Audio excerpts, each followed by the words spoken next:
In 2005, Jeremy Clarkson bought a Jaguar XJS for £1,500, a V12 Grand Tourer, leather seats, wood trim, a car that once cost more than a house deposit. Today, that same car can sell for £30,000 or more.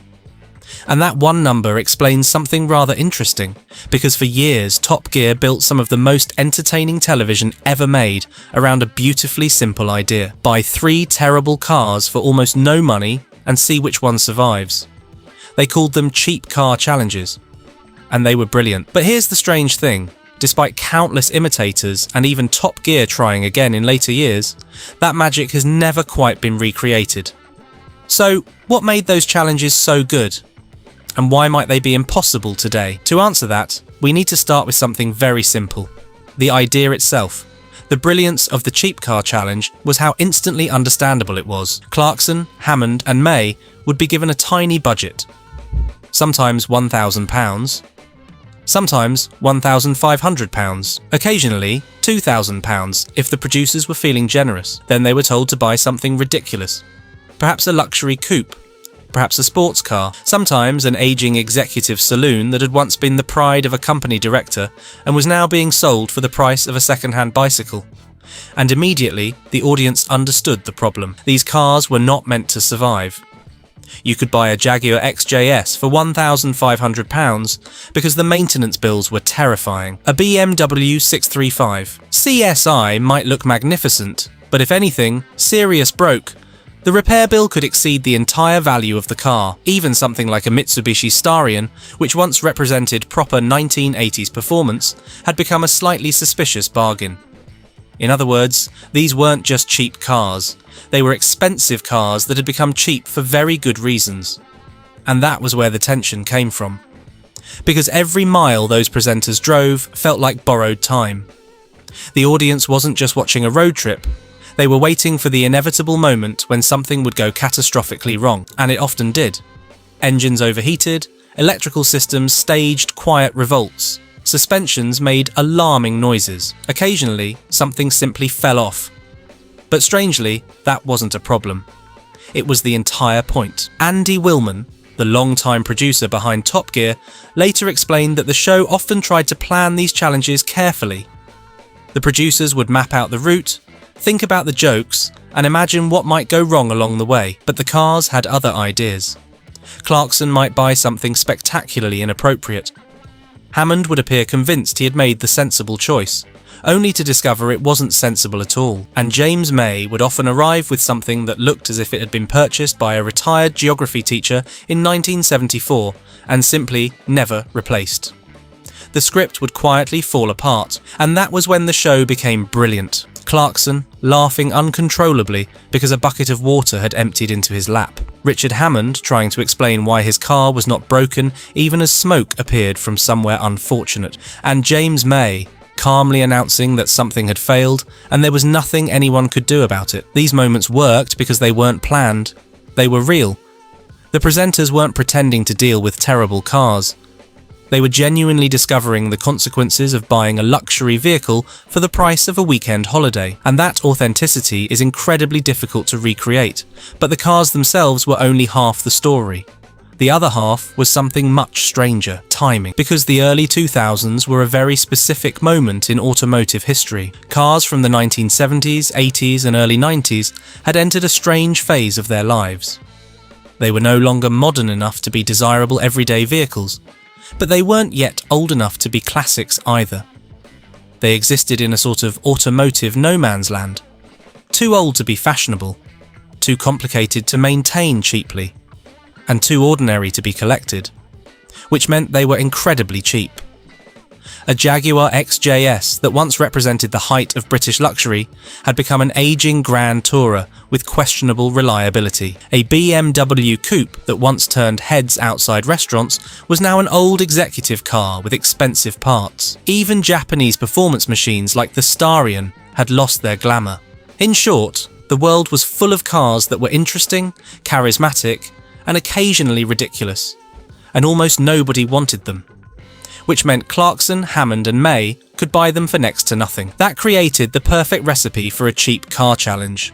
Because these cars weren't boring, They had character, they had history, they had stories, but they also had problems, lots of problems, and those problems created the chaos that made the episodes unforgettable.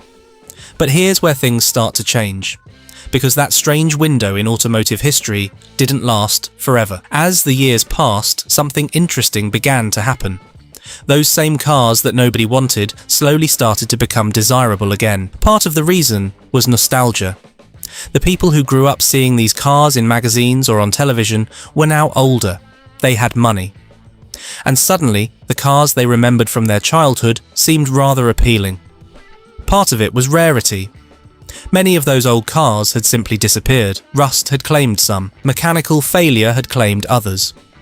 Years of neglect had quietly reduced the number of surviving examples. And when supply shrinks while nostalgia grows, the result is entirely predictable. Prices go up. The Jaguar XJS that Clarkson bought for £1,500 began creeping upward. Then it climbed further. Then collectors began looking for the best examples.